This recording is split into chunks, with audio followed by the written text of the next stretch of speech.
우리가 한 번씩 지희가 교회 와서 무슨 말을 하려고 응응하는 소리를 제가 들을 때가 있습니다. 근데 과연 무슨 소리를 할까 아무리 귀담아 들어보지만 그 아이가 무슨 얘기를 하는지 저는 도무지 알아들을 수가 없습니다. 저는 알아듣지는 못하지만 엄마 아빠는 그 지희가 하는 얘기를 잘 알아들을 거라고 생각을 합니다. 저는 그 지희가 하는 이야기를, 그 말을 하는 것을 보면서 하나님이 우리를 대하실 때 똑같이 대한다고 저는 생각을 합니다. 우리가 한 주간 동안 크고 작은 문제로 우리는 세상에서 탄식할 수도 있었고 신음소리를 낼 수도 있었습니다. 근데 사람들은 우리의 소리에 귀담아 듣지 않습니다. 근데 하나님은 우리가 세상 가운데 탄식 소리나 우리가 정말 신음소리를 낼 때 하나님은 우리의 소리를 외면하지 않으시고 우리의 소리를 들어주신다는 말씀입니다. 여러분, 오늘 말씀을 통해서 우리의 세밀한 음성을 하나님이 들으시고 오늘 우리에게 크고 작은 문제도 해결해주는 그 놀라운 은혜를 오늘도 말씀 속에서 우리가 발견했으면 좋겠습니다. 오늘 하나님 앞에 드리는 모든 예배가 하나님께는 영광이고 우리에게는 은혜가 되기를 주님의 이름으로 축복합니다. 우리는 사실 하루하루를 살아가면서 참 많은 정보를 우리가 찾고 구하고 있습니다. 누구나 더 옳은 길을 찾기를 원하고 누구나 더 안전한 길을 발견하기를 원하고 누구나 더 복된 길을 찾고 원하고 있습니다. 그래서 사실 사람들은 이런 안전한 길, 이런 복된 길을 찾기 위해서 많은 책을 읽기도 하고요. 또 많은 사람들에게 조언을 구하기도 하고 때로는 뉴스를 듣기도 하는 겁니다.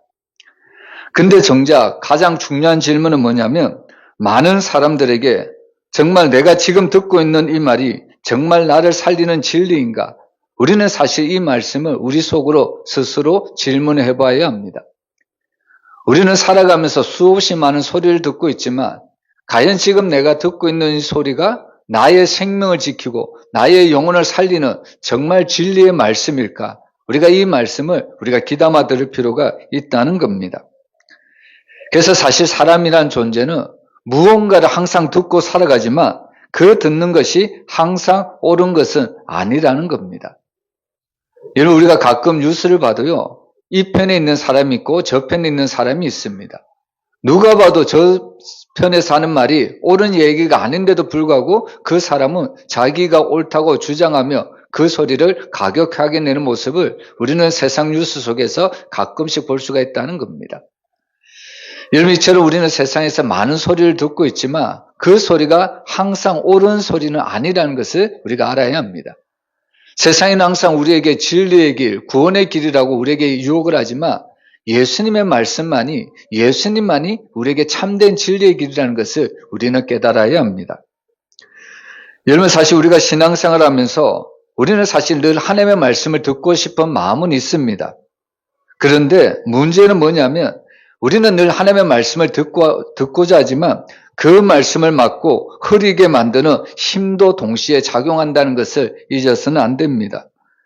여러분, 우리도 가끔씩 우리가 경험할 때가 많이 있지만 우리가 늘 말씀 앞에 서려하면 갑자기 바빠지는 경험도 우리가 경험할 수가 있습니다. 기도하려고 하면 우리의 마음이 산만해지고요. 예배를 드리려고 하면 여러 가지 걱정이 우리의 마음을 파고들 때가 많습니다. 그래서 어떻게 해서든지 이 악한 영은 우리가 하나님의 말씀을 듣지 못하도록 항상 우리의 마음을 분주하게 하고 우리의 생활을 바쁘게 하고 심지어는 우리의 걸음을 주님 앞에 나오게 하지 못할 때가 너무나도 많다는 겁니다. 여러분, 사실 이런 현상은 단순한 현상이 아닙니다. 우연히 일어나는 것이 아닙니다. 단순한 심리 현상이 아니라는 말입니다. 여러분, 성경 분명히 말씀하시죠? 우리가 말씀을 들으려고 하는 그 순간에 반드시 어둠의 종도 동시에 작용한다고 우리에게 가르쳐주고 있습니다. 여러분, 사실 우리의 열심보다 누구의 열심이 더 크냐면 사단의 열심이 더 큽니다. 여러분, 우리가 예배를 드리려고 하고 말씀을 읽으려고 하고 기도를 하려고 하는 그 순간 사단은 더욱더 바쁘게 움직여서 우리가 예배에 참석하지 못하게 하고 말씀을 듣지 못하게 하고 때로는 우리가 기도의 자리에 앉지 못하게 한다는 이야기입니다. 그래서 오늘 사실 우리가 읽었던 이 사도행전 13장이 바로 그 내용을 우리에게 소개를 하고 있습니다. 오늘 본문을 보면 진리를 듣고자 하는 사람이 나오고요. 그리고 그 진리를 막으려 하는 사람이 동시에 등장을 합니다. 빛을 찾는 마음이 있고 그 빛을 막으려고 하는 어둠의 세력도 동시에 작용을 하고 있습니다. 근데 놀라운 것은 하나님은 그 둘 사이에서 온전히 하나님의 말씀이 우리에게 빛과 진리로 드러나게 한다는 것을 우리에게 가르쳐주고 있습니다. 여러분, 우리는 이 말씀을 통해서 정말 우리가 하나님의 말씀을 들을 때 어떤 마음으로 주님의 말씀을 받아야 되고 또 우리가 복음을 전해야 될 때 어떤 마음으로 우리가 복음을 전해야 되는지 오늘 우리는 말씀을 통해서 한번 묵상해 보기를 원합니다. 여러분, 첫 번째로 전도의 열매는 하나님께 있다는 것을 우리는 깨달아야 합니다. 우리 6절 말씀 우리 한번 같이 읽어보겠습니다. 온 섬 가운데로 지나서 바보에 이르러 바예수라는 유대인 거짓 선지자인 마술사를 만나니. 여기 보면 오늘 이 바나바와 이 바울이 복음을 전하러 이방 땅에 들어갑니다. 근데 그 이방 땅에 들어간 이름이 바로 바보라는 지역에 들어가고 있습니다. 여러분, 어떻게 보면 이 바보라는 지역이 우리나라 식으로 이야기하면 조금 어떻게 보면 우스운 지명일 수도 있지만 그러나 어쨌든 이 바나바와 이 사울이 바보라는 지역에 들어가서 바로 복음을 전하고 있는 현장을 우리에게 알려주고 있습니다. 여러분, 우리가 지난주부터 말씀을 우리가 생각해 보면 이들이 어디서부터 지금 복음을 전하냐면 살라미에서 시작하여 구부르까지 계속해서 복음을 전하고 있습니다. 그리고 그 구부르 섬의 동쪽 끝인 이 살라미에서 서쪽 끝인 이 바보까지는 무려 180km나 달하는 엄청난 거리입니다. 여러분, 이 고고학자인 렘지라는 학자는 이 여행을 가리켜서 섬 전체에 걸친 선교 여행이었다, 이렇게 이야기를 하고 있습니다. 여러분, 180km라면 우리식으로 얘기하면 바로 서울에서 대전까지 이르는 거리입니다. 여러분, 우리는 대전까지 가려면 어떻게 합니까? 걸어서 갑니까?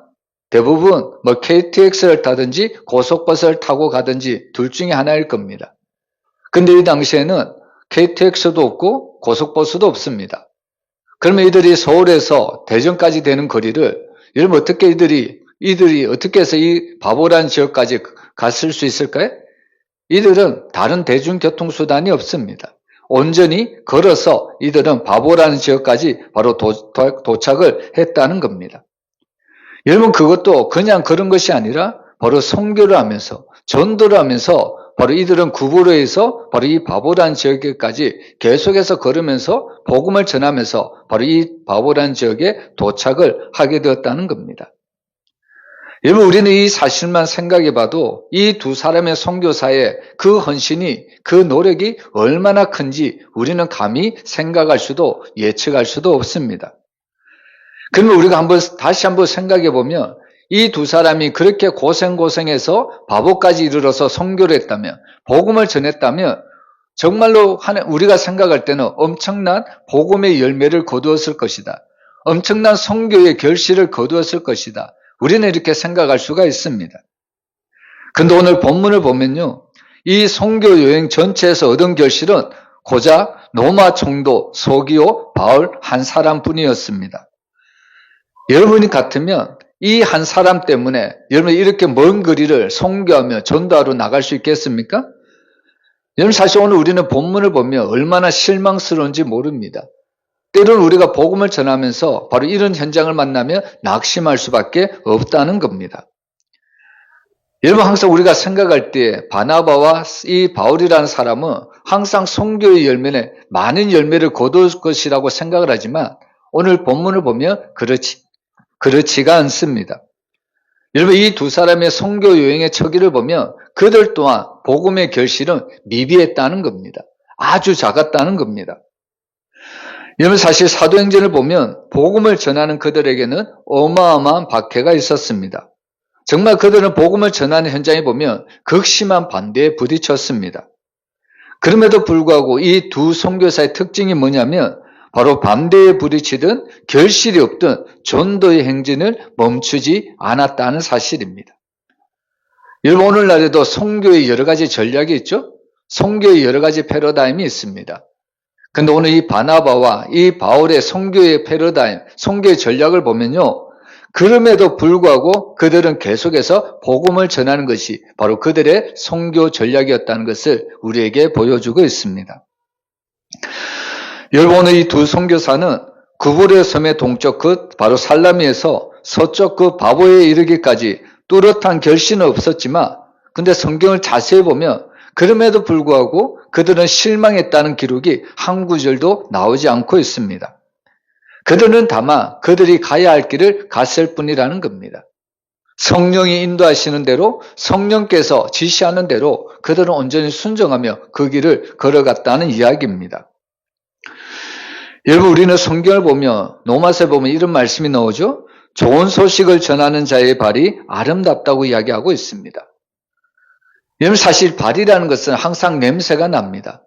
우리 신체 중에도 가장 어떻게 보면 하찮게 대하고 어떻게 보면 가장 필요가 없다고 생각하는 부분이 발이라고 생각을 할 겁니다. 근데 성경은 오히려 반대로 이야기하기를 좋은 소식을 전하는 자의 발이 아름답다고 이야기를 하고 있습니다. 여러분, 180km나 되는 그 선교 여행 중에 그들은 늘 발로서 복음을 전하며 다녔습니다. 사실 그 발이 얼마나 부르트렸을까요? 얼마나 그 발이 힘들었을까요? 근데 성경은 오히려 그렇게 복음을 전하는 발이 때로는 힘들고 때로는 거절을 당하고 때로는 열매가 없을지라도 오히려 그 발이, 복음을 전하는 발이 심히 아름답다고 우리에게 소개를 하고 있습니다. 여러분, 우리는 이 사실을 믿어야 합니다. 여러분, 저와 여러분이 이 자리에 앉아있고 또 우리가 복음을 듣고 예수를 믿고 구원을 받을 수 있었던 것은 누군가가 복음을 전하는 발길이 있었기 때문이라는 겁니다. 여러분, 그렇기 때문에 우리가 그 복음을 전한 자들 때문에 우리가 예수를 믿고 구원을 받고 지금 이 자리에 앉아 있을 수가 있다는 말씀입니다. 그래서 사실 우리가 이 땅을 살아갈 때 비록 열매가 없어도, 비록 결실이 없다고 할지라도 그것에 실망하지 말고, 그것에 낙심하지 말고 하나님이 인도하시는 대로, 성령께서 지시하는 대로 우리가 그 길을 순정하며 가면 된다는 사실입니다. 그럴 때 하나님께서는 우리에게 귀한 영혼을 만나게 해주신다는 말씀입니다. 여러분, 사실 우리가 인생을 살아갈 때 대부분의 많은 사람들이 큰 것을 이루기를 원하죠. 큰 성공을 이루기를 원합니다. 그래서 때때로 사람들이 실망하고 낙심하는 이유는 나는 나름대로 열심히 했고 나는 나름대로 노력을 했는데 내 앞에 결실이 없을 때, 열매가 없을 때 때로는 사람들이 실망하고 낙심할 때가 많습니다. 그러나 오늘 우리가 이 바나바와 이 바울이라는 선교 여정을, 두 선교사의 그 길을 우리가 살펴보면 때로는 우리가 하나님의 말씀대로 했는데도 불구하고 열매를 거두지 못할 수도 있습니다. 그러나 중요한 것은 하나님께서는 반드시 열매가 때가 되면 우리에게 거두게 해주신다는 사실입니다. 여러분, 열매의 결실은 사람에게 있는 것이 아닙니다. 열매의 결실은 바로 하나님께 있다는 것을 믿으시길 바랍니다. 사람들이, 어떻게 보면 농부들이 봄에 그 열매를 거두기 위해서 봄부터 엄청나게 노력을 많이 하죠. 근데 사실 아무리 농부가 수고를 한다고 할지라도 그 열매를 거두게 하시는 분은 하나님의 은혜밖에 없다는 겁니다. 참 올해는 어떻게 보면 참 희한한 것이 뭐냐면, 여러분, 꼭 우리가 곡식을 거둘 때에 추석 때 가까이 오면 열매를 이제 거두어야 되는데 항상 태풍 때문에 많은 농부들이 근심하는 경우가 참 많이 있는 것을 보았습니다. 근데 올해는 참 희한하게도 태풍이 한 번도 지나가지 않았습니다. 무슨 이야기냐면, 아무리 농부가 봄부터 여름까지 아무리 그 열매를 거두기까지 수고하고 땀을 흘린다고 할지라도 하나님께서 은혜를 베풀지 않는다면, 즉 태풍이 지나가든지 어떻게 보면 매서운 바람이 지나가든지 아니면 많은 비로 인해서 또 너무나 뜨거운 태양으로 인해서 열매를 거두지 못할 수도 있다는 겁니다. 물론 농부들의 수고도 필요하지만 그러나 중요한 것은 하나님의 도우심이 있어야만 열매를 거둘 수 있다는 겁니다. 그래서 사실 우리는 이 땅을 살아가면서 아무리 힘든 일도 있고 아무리 우리 안에 정말 열매를 거두지 못하는 그런 현실이 있다고 할지라도 우리는 하나님을 믿고 나가야 합니다. 여러분, 우리가 하나님을 믿고 나간다면 하나님은 반드시 우리의 인생의 때에 선한 열매를 거두게 해주시는 분이라는 것을 우리가 믿어야 합니다. 그래서 오늘 우리는 말씀을 통해서 첫 번째로 열매의 결실은 하나님께 있지 나에게 있지 않다는 것을 우리가 깨달아야 된다는 것을 우리에게 말씀해 주고 있습니다. 그리고 두 번째로 오늘 우리는 본문을 통해서 하나님은 이미 열매를 거둘 영혼을 준비하고 있습니다. 이 말은 바로 구원받을 영혼을 하나님께서 친히 준비하신다는 말씀입니다.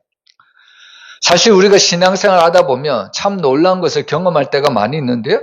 복음을 전하다 보면 어떻게 저 사람이 복음을 받아들일 수 있을까? 어떻게 저렇게 완강하던 사람이 어떻게 갑자기 마음을 열 수 있을까?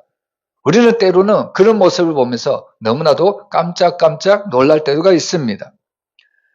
여러분, 사실 우리는 이것을 보면서 사람의 마음의 문을 여는 것은 사람이 하는 것이 아니라 하나님께서, 성령께서 그 마음의 문을 연다는 것을 우리가 알 수가 있습니다.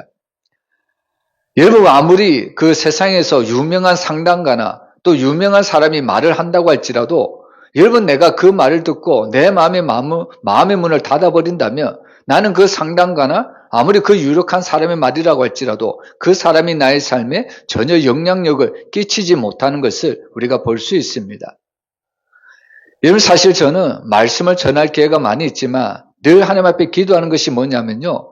말씀을 전하는 자도 하나님 앞에 은혜를 받아야 되지만 특별히 말씀을 듣는 자가 마음의 문이 열려서 하나님의 은혜가 임하기를 저는 늘 기도하고 이 강단에 섭니다.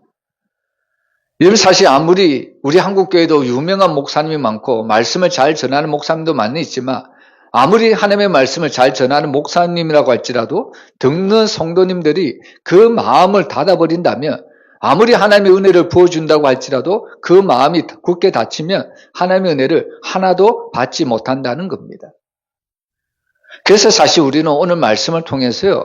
사람이 그 영혼을 준비하는 것이 아니라 하나님이 친히 그 영혼을 바로 구원하시기 위해서 그 마음을 열어가는 것을 우리에게 말씀하고 있습니다. 우리 7절 말씀 우리 한번 같이 읽어보겠습니다. 그가 총독 서기오 바울과 함께 있으니 서기오 바울은 지혜 있는 사람이라 바나바와 사울을 불러 하나님의 말씀을 듣고자 하더라.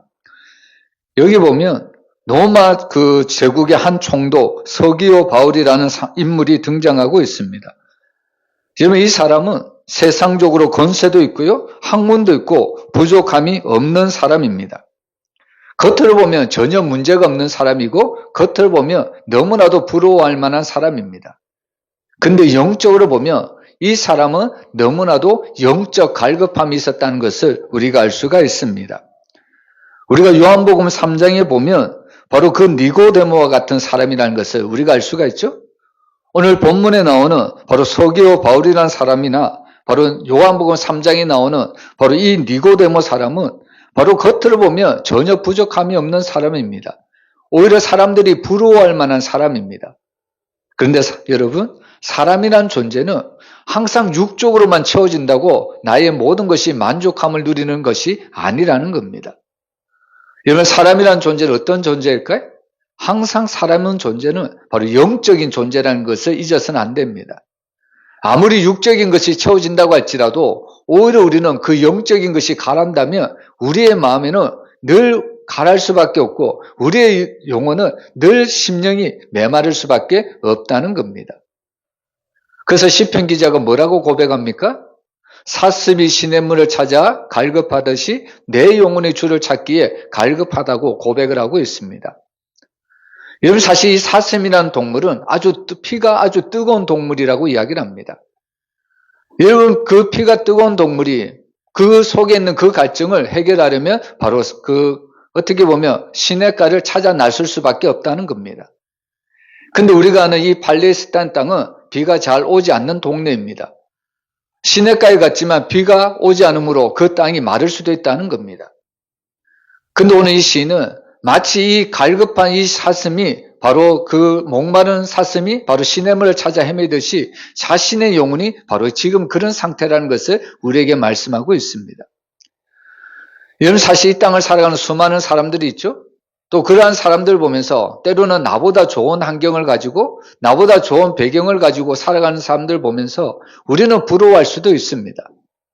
근데 여러분, 세상의 모든 것을 다 가졌다고 할지라도 그들의 영혼에 하나님을 만나지 못했다면, 하나님을 찾지 못했다면 그들의 영혼은 늘 갈급할 수밖에 없다는 것을 우리가 알아야 합니다. 그래서 세상의 사람들이 항상 뭐라고 이야기할까요? 남들이 볼 때는 모든 것을 다 가졌다고 생각을 하는데 그 사람은 항상 이런 이야기를 합니다. 좀 더. 항상 그들의 입술에는 좀 더라고 이야기를 합니다.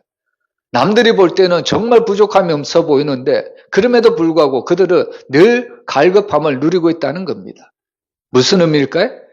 정말 영적으로 우리가 채워지지 않는다면 아무리 육적인 만족함이 있다고 할지라도 우리의 영혼은 항상 갈증을 느낄 수밖에 없다는 겁니다. 바로 오늘 본문에 나오는 바로 이 총독 서기오 바울이라는 사람이 바로 그런 사람입니다. 로마 제국의 총독이라면 얼마나 높은 권세를 가지고 있습니까? 얼마나 많은 재물을 가지고 있었을까요? 그리고 그 밑에 얼마나 많은 부하들이 있었을까요? 그럼에도 불구하고 이 총독 서기오 바울은 항상 이런 영적인 목마름이 있었다는 것을 우리에게 말씀을 하고 있다는 겁니다. 그래서 사실 이 바나바와 이 바울이 이 총독 서기오 바울을 만난 것은 우연이 아닙니다. 여러분, 이미 하나님께서 그 총독 서기오 바울의 마음을 만지셨고 또 그들이 이 두 선교사를 만났을 때 그 진리의 말씀을 들었을 때 바로 이 총독 서기오 바울의 마음이 활짝 열렸다는 것을 우리가 알 수가 있다는 겁니다. 여러분, 사실 오늘 우리는 이것을 통해서 무엇을 알 수 있냐면요, 여러분, 복음의 열매는 우리의 열심에서 시작되는 것이 아니라 하나님의 준비에서 시작된다는 것을 우리가 알 수가 있습니다. 여러분, 바나바와 이 바울이 이 총독 서기오 바울을 만난 것은 자신의 힘이었을까요? 자신의 노력이나 자신의 열심이었을까요? 아니면 우연히 만났을까요? 그것이 아니라는 겁니다. 이미 하나님은 이 총독 서기오 바울 마음에 바로 영적인 갈급함을 불어넣어 주시고 결국에 이 두 사람을 만나게 하심으로 이 총독 서기오 바울이 예수 그리스도의 복음을 받아들일 수밖에 없었다는 겁니다. 여러분, 우리는 이 말씀을 통해서 무엇을 알 수 있냐면요, 정말 인생에서 가장 중요한 만남은 복음을 듣게 만나는 만남이라는 것을 우리가 잊어서는 안 됩니다. 여러분, 우리도 세상에서 많은 만남이 있죠? 이런저런 만남이 많이 있지만 우리는 가급적 그 사람이 복음을 들을 수 있는 그런 자리까지 우리가 나올 수 있도록 그런 만남을 계속적으로 우리가 지속적으로 우리가 해나가야 된다는 말씀입니다. 여러분, 세상적인 만남도 중요하지만 그러나 세상적인 만남을 가지고 온다고 해서 우리의 영혼이 구원받을 수가 없습니다. 세상적인 만남을 가진다고 해서 우리의 영혼이 치료받을 수가 없습니다. 그래서 우리는 할 수 있는 한 나와 관계하고 있는 모든 사람들과 만나야 되는데 그 만남이 복음을 듣는 자리까지 나올 수 있는 그런 만남을 우리가 계속해서 해야 합니다. 물론 처음부터 우리가 복음을 전한다고 해서 그 사람의 마음이 열리지 않습니다. 그래서 우리가 해야 될 것이 뭘까요? 끊임없이 그 영혼에게 관심을 가지고 그 영혼을 위해 기도하고 그 영혼에게 사랑을 베풀 때 언젠가는 하나님께서 그 마음을 열어주셔서 그 영혼이 하나님께로 돌아올 수 있게 되었다는 겁니다.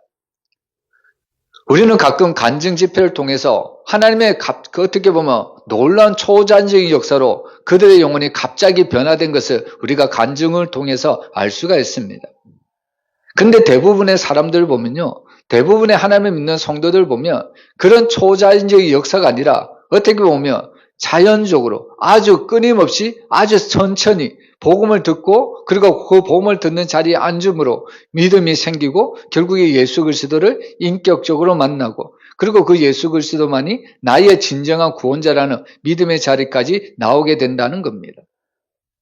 하나님은 초자연적인 역사도 일으키시지만 하나님은 아주 자연스럽게 아주 질서 있게 아주 천천히 하나님은 그 복음의 역사를 진행해 간다는 것도 우리에게 말씀해 주고 있습니다. 그래서 사실 우리는 수많은 사람들과 만나지만요, 가장 중요한 만남은 바로 복음을 전하는 만남이어야 된다는 겁니다. 여러분, 만약에 여러분들에게 가장 사랑하는 사람이 있다고 생각해 보세요. 가장 사랑하는 사람이 있는데 그 사람이 아직 예수를 믿지 않고 있습니다. 신앙생활을 하지 않고 있습니다. 여러분, 그런데 그렇게 사랑하는 사람이 예수를 믿지 않고 신앙생활을 하지 않는다면 그 사람의 결국이 마지막이 어떻게 될까요? 우리가 정말로 그 사람을 사랑한다면, 진짜로 사랑한다면 우리는 복음을 전하는 자리까지 나아가야 된다는 말씀입니다. 여러분, 결국 오늘 이 바나바와 이 바울이 총독 서기의 바울을 만나지만 하나님께서 이미 이 총독 서기의 바울의 마음을 열어놓고 계셨습니다. 그래서 오늘 이 바나바와 이 바나바의 말씀을 듣고 이 총독 서기의 마음을 하나님께서 활짝 열어주셨다는 것을 우리에게 가르쳐주고 있습니다. 여러분, 사실 오늘 우리는 이런 말씀을 통해서 무엇을 알 수 있냐면 복음 전파라는 것이, 복음의 열매라는 것이 기적이라는 것을 우리가 깨달아야 합니다. 제가 앞에서도 얘기했지만 여러분, 사람의 마음은 쉽게 움직이지 않습니다. 우리가 오늘 찬송가도 불렀지만 또 요한계시록 3장 20절 말씀도 있지만 여러분, 항상 예수님은 우리의 마음의 문을 똑똑 녹화하고 계시다는 겁니다. 여러분, 예수님이 친히 우리의 마음을, 그 문을 똑똑 녹화하고 계시는데 수많은 사람들은 그 예수님의 노크 소리에 전혀 반응하지 않는다는 겁니다. 우리는 이것을 통해서 무엇을 할 수 있냐면 정말 우리의 마음이 굳게 닫혀 있다는 것을 우리가 깨달아야 합니다. 여러분, 사람의 마음이라는 것은 쉽게 변화되지 않습니다. 여러분, 우리 한국 속담에도 그런 속담이 있죠? 10길 물속은 알아도 한 길 사람 속은 모른다는 말이 있습니다. 한편에 보면 이 사람이 나에게 진정한 도움이 될 것 같고 나의 친구가 될 것 같은데 내가 힘든 경우를 만나거나 내가 어려움을 당할 때 내가 그렇게 믿고 의지했던 친구가 이제는 나를 도와주는 자리가 아니라 정반대의 자리, 나를 대적하는 자리에 서게 되는 것을 우리는 인생길을 걸어가면서 우리는 쉽게 볼 수가 있습니다. 이처럼 사람의 마음은 쉽게 열리지 않습니다. 여러분, 여리고성을 보세요. 어떻게 보면 우리의 마음이 여리고성과 같습니다. 여러분, 하나님은 이스라엘 백성을 강약길을 통과해서 가나안 땅에 들어가게 하시는데 처음 만나는 성이 바로 여리고성입니다. 근데 문제는 뭐냐면 그 여리고성은 어떻게 보면 난공불락의 성이라는 겁니다. 여러분, 그 당시에는 이 여리고성을 누구도 무너뜨릴 수 없는 성입니다. 근데 문제는 뭐냐면요, 지금 우리의 마음의 상태가 지금 여리고성과 똑같이 너무나도 딱딱하고 너무나도 굳어져 있고 너무나도 완고했다는 겁니다. 여러분, 애굽을 다스리는 바로 왕의 마음만 완고하고 굳어진 것이 아니라 오늘날 세상을 살아가는 모든 사람들의 마음의 밭이 바로 이렇다는 겁니다. 그래서 사실 사람들은 나의 마음의 밭을 변화시키려고 여러 가지 행동도 해봅니다. 그런데 아무리 내가 세상적인 방법으로 내 마음의 문을 열어보려고 하지만 쉽게 되지 않습니다. 결국 내 마음의 문을 여는 것은 하나님밖에 없다는 겁니다. 여러분, 하나님의 은혜가 부어져야만 우리의 닫혔던 마음, 그 완고했던 마음이 우리가 풀릴 수 있다는 것을 우리가 믿어야 된다는 겁니다. 그래서 사실 복음 전파라가 기적이라는 것이 뭐냐면 우리가 복음을 전할 때 저 사람은 전혀 복음을 받아들이지 않을 거야. 이미 우리에게는 선입관이 있습니다. 그들의 외모를 보거나 그들이 자란 모든 환경을 우리가 다 알고 있기 때문에 나는 주님의 말씀이기 때문에 복음을 전할 수밖에 없지만 그러나 내가 아무리 복음을 전해도 이미 저 사람은 복음을 받아들이지 않을 거야. 이미 내 마음속에는 그런 선입관이 들어올 수가 있다는 겁니다. 근데 놀라운 것은 뭘까요? 복음을 전했는데 하나님께서는 그들의 마음의 문을 열어주시고 복음을 듣게 하셨다는 겁니다. 이것이 바로 복음의 기적이라는 겁니다. 여러분, 요나가 어쩔 수 없이 니느웨 성에 가서 복음을 전하죠? 근데 이 요나는 어떤 생각이 있었을까요? 자신이 복음을 전했지만 이 니느웨 악한 사람들은 복음을 받아들이지 않을 것이라는 그런 확신이 있었습니다. 근데 놀랍게도 자기는 단순히 어떻게 보면 한 번 스치고 지나가는 그 하나님의 말씀을 전했을 뿐인데 그 한 번 스치고 지나가는 그 말씀을 그 악한 니느웨 사람들이 듣고 왕부터 모든 신하에 이르기까지 바로 금식하며 자신의 죄를 회개했다는 놀라운 사실을 우리가 알 수가 있습니다. 또 예수님 당시에 유대인들이 가장 싫어했던 사람이 사마리아 사람입니다. 근데 예수님은 그 사마리아 사람들에게 가서 복음을 전합니다. 여러분, 당시 그 유대인들이 생각할 때는 아무리 예수님이지만 그 악한 사마리아인들은 예수님의 복음을 받아들이지 않을 것이라고 생각을 했습니다. 근데 여러분, 놀랍게도 예수님이 복음을 전하자 그 사마리아 사람들조차 복음을 받아들이게 되었다는 말씀입니다. 여러분, 우리는 이것을 무엇을 알 수 있냐면요. 결국 복음을 전하는 것은 기적이라는 겁니다. 여러분, 우리가 복음을 전하는 그 현장에 순종을 할 때 하나님께서 이미 그 복음을 듣는 모든 사람들의 마음을 열어주셔서 바로 하나님께서 열매를 거두게 하시는 놀라운 구원을 허락해 주신다는 말씀입니다. 그래서 항상 우리가 생각할 때 이런 복음의 역사는 우리의 힘으로 우리의 능력으로 나타나는 것이 아니라 하나님이 이미 우리 앞서서 일하신다는 것을 우리가 믿어야 된다는 말씀입니다. 여러분, 오늘도 성령께서 정말 복음을 듣게 하는 사람들의 영혼을 준비해 놓고 있습니다. 여러분, 그 복음을 듣게 하려고 하는 그 준비를 성령께서 준비해 놓고 계시는데 우리가 해야 될 일은 우리가 그들에게 가서 복음을 전하기만 하면 된다는 겁니다. 여러분, 어떻게 보면 구원받기 위해서 하나님의 10가지 단계가 있다면 이미 성령께서 9가지 단계를 다 준비해 놓고 있다는 겁니다. 단지 우리가 해야 될 것은 한 단계만 하나만 하면 된다는 겁니다. 가서 복음을 전하기만 하면 된다는 사실입니다. 그럴 때 하나님은 바로 우리가 복음을 전함으로 그들의 마음, 그들의 영혼을 구원하시기로 하나님이 이미 작정을 하셨다는 말씀입니다. 오늘 우리는 말씀을 통해서 하나님이 이미 바로 복음을 듣고 구원할 그 예배할 영혼이 있다는 것을 우리가 깨닫고 날마다 우리는 그 사람에게 가서 때를 얻지 못하든 복음을 전해야 될 사명이 있다는 것을 우리가 깨달았으면 너무나도 좋겠습니다. 그리고 오늘 우리가 본문을 통해서 세 번째로 보아야 될 것이 항상 이런 복음 전파에는 방해자가 있다는 것을 우리가 잊어서는 안 됩니다. 여러분, 사실 우리가 복음을 전하는 것은 순탄한 길만은 아닙니다. 여러분, 누군가에게 예수님을 소개하고 또 생명의 말씀을 전하려고 하면 이상하게도 뜻하지 않은 방해가 일어나고요. 상황이 꼬이고 마음이 흔들리는 경험을 우리는 너무나도 많이 자주 접할 수가 있습니다. 여러분, 왜 이런 일이 일어날까요? 여러분, 복음을 전하는 것은 단순한 정보를 전달하는 것이 아닙니다. 여러분, 오늘날 세상은 많은 정보를 전달하죠? 그리고 그 많은 정보를 알아야만 세상에서 힘이 있고 세상에서 권세가 있는 사람으로 살아갈 수가 있습니다. 근데 여러분, 오늘 우리가 복음을 전하는 것은 단순히 바로 복음을 전하는 것은 정보만을 전하는 것이 아니라는 겁니다.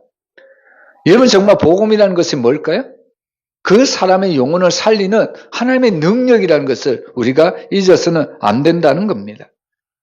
그래서 오늘 우리가 복음을 전할 때는 바로 이런 복음을 막는 어둠의 세력들, 바로 그런 악한 영들이 항상 존재한다는 것을 우리에게 말씀하고 있습니다.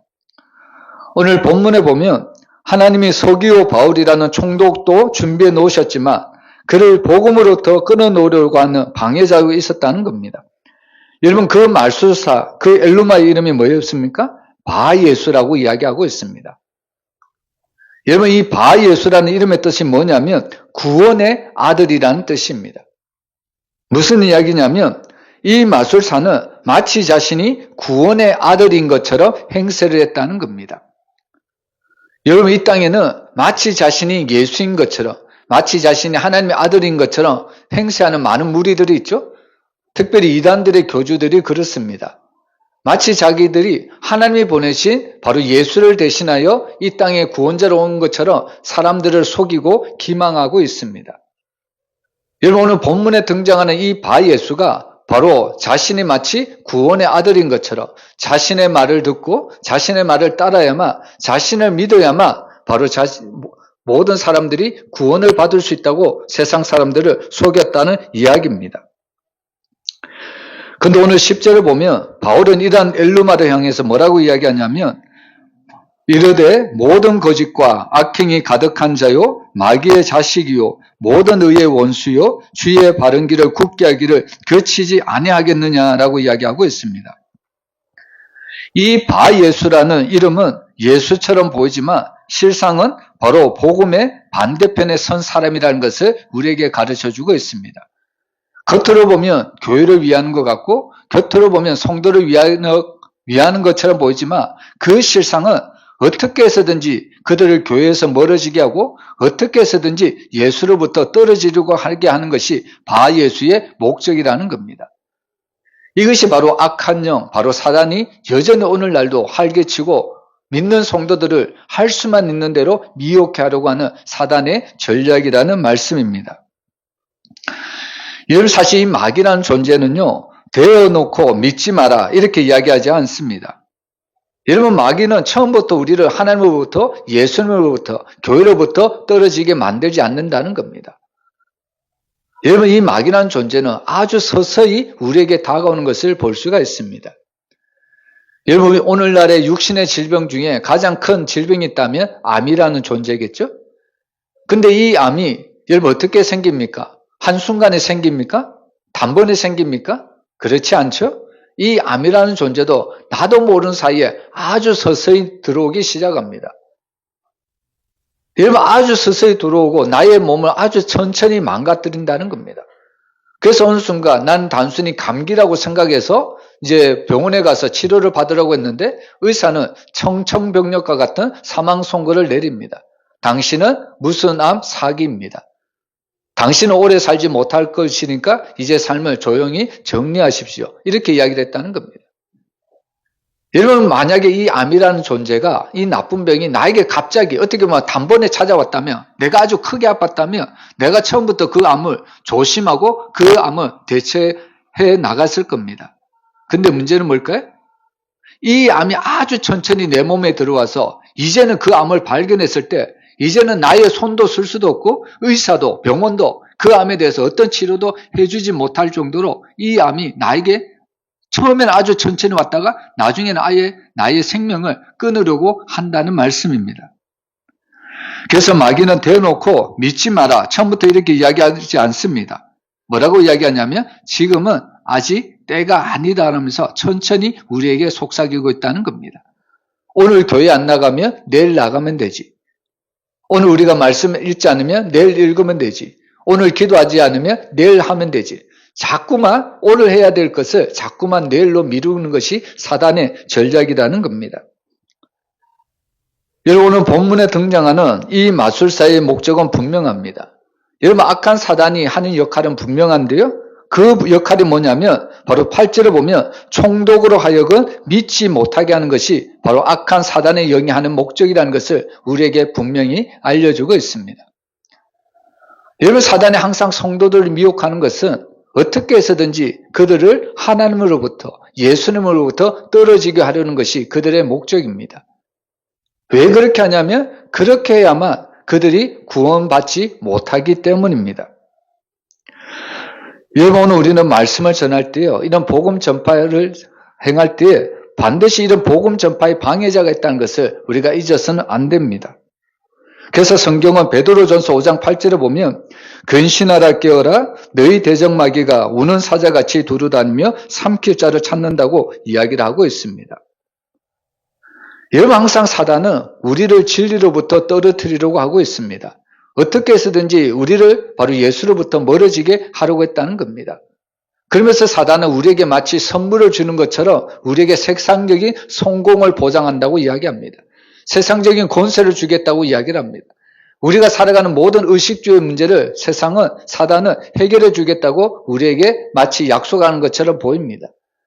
여러분, 이것이 바로 사단이 예수님께 한 세 가지 시험이었고 테스트였습니다.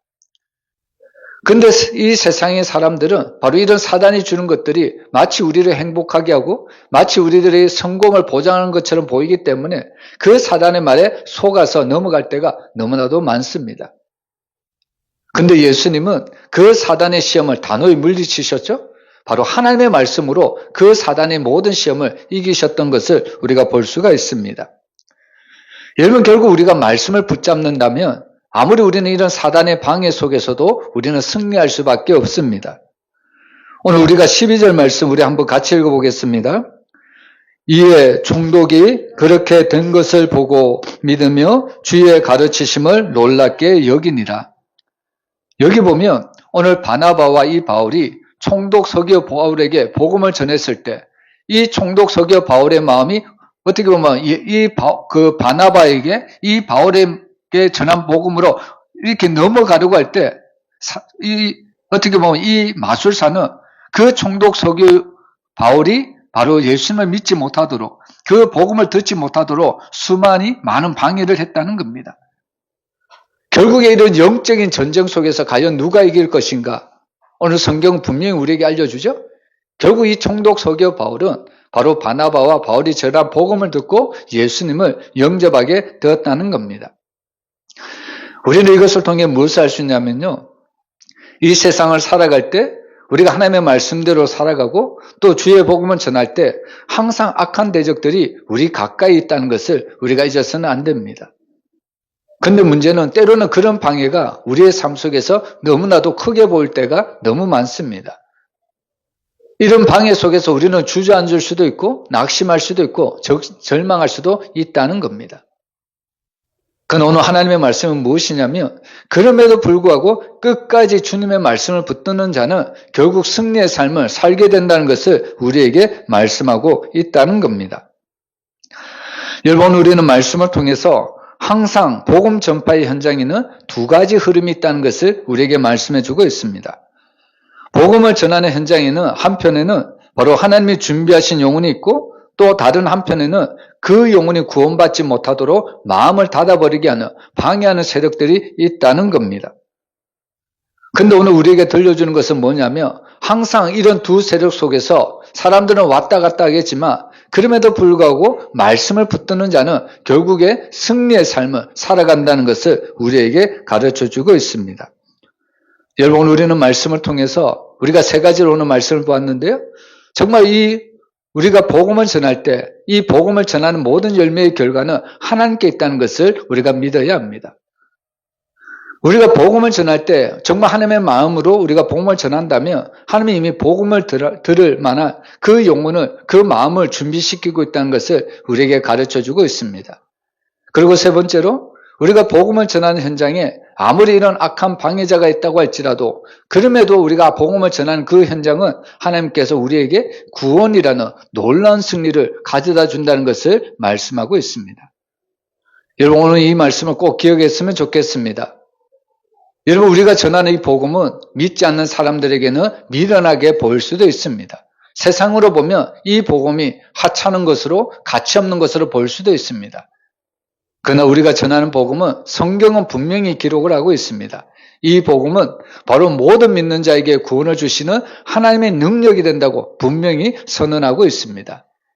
여러분, 날마다 이 복음을 전함으로 하나님 앞에 영광을 돌리고 또 이 복음을 전함으로 여러분들의 사랑하는 모든 사람들을 살려내는 여러분들의 삶이 되시기를 주의 이름으로 축원합니다.